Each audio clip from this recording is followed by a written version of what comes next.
हमारे इस दौर में जब दुनिया में 50 से ज्यादा मुस्लिम देश मौजूद हैं, हर पीढ़ी में कई छोटे बड़े लीडर उभरे हैं, मगर अगर हम पिछले 5 से 6 दशकों पर नजर डालें तो इस्लामी दुनिया में जिस शख्स ने सबसे ज्यादा ताकत और रुतबा हासिल किया वह इराक के पूर्व शासक सद्दाम हुसैन थे। सद्दाम ने लंबे समय तक इराक पर शासन किया। वह न सिर्फ इराक के सबसे ताकतवर नेता थे बल्कि विश्व के सबसे शक्तिशाली शासकों की सूची में शीर्ष पर गिने जाते थे। हालांकि जल्द ही अमेरिका ने उन पर कई गंभीर और खतरनाक आरोप लगाने शुरू कर दिए। इन आरोपों के परिणाम स्वरूप युद्ध हुआ, सद्दाम की गिरफ्तारी हुई और आखिरकार 30 दिसंबर 2006 को उन्हें फांसी के फंदे पर चढ़ा दिया गया। एक बड़ी हैरत की बात यह है कि उन्हें उस दिन फांसी दी गई जब इस्लामी कैलेंडर के अनुसार जिलहज की 10 तारीख थी, यानी वो मुकद्दस दिन जब दुनिया भर के मुसलमान ईद उल अजहा बकरीद मनाते हैं। शायद यह इतिहास की अकेली फांसी थी जिसका पूरा लाइव फुटेज दुनिया भर में मोबाइल और टीवी स्क्रीन पर देखा गया था। जब सद्दाम हुसैन को फांसी से पहले जेल में कैद किया गया तो उनकी सुरक्षा में स्पेशल कमांडो फोर्स तैनात की गई थी।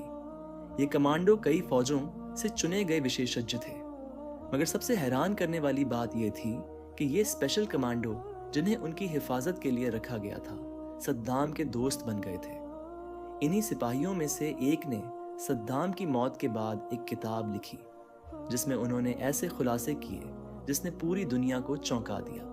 राइटर ने लिखा कि जिस वक्त वे सद्दाम को फांसी देने वाली टीम को सौंप रहे थे उनकी आंखों में आंसू थे और कई सिपाही फूट फूट कर रो रहे थे।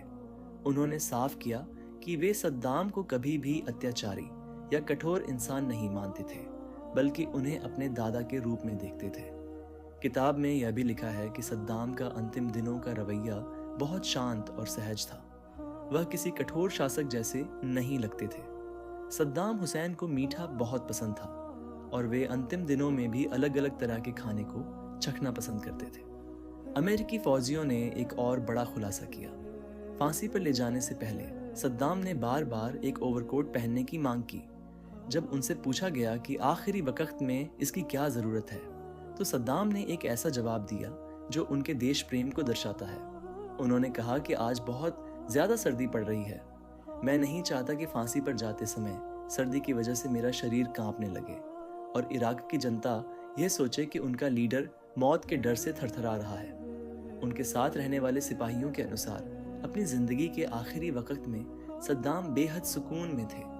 उन्होंने सुबह उठकर नाश्ता किया, वजू करके फज्र की नमाज अदा की और फिर अपने बिस्तर पर बैठकर कुरान की तिलावत शुरू कर दी। सिपाहियों को हैरानी थी कि मौत से महज कुछ देर पहले कोई इंसान इतना ज्यादा मुस्कुराता हुआ और इत्मीनान में कैसे रह सकता है। फांसी के बाद सद्दाम हुसैन की बॉडी को एक फौजी हेलीकॉप्टर से उनके पैदाइशी गांव तिकरित में पहुंचा दिया गया और वहीं उन्हें दफना दिया गया। हालांकि सद्दाम हुसैन का मकबरा हमेशा से विवादों का केंद्र रहा है।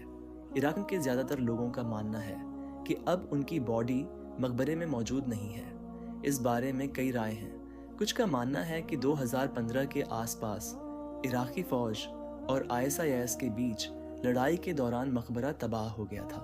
वहीं कुछ लोग मानते हैं कि सद्दाम से नफरत करने वाले शिया संगठनों ने हमला करके उनकी बॉडी गायब कर दी।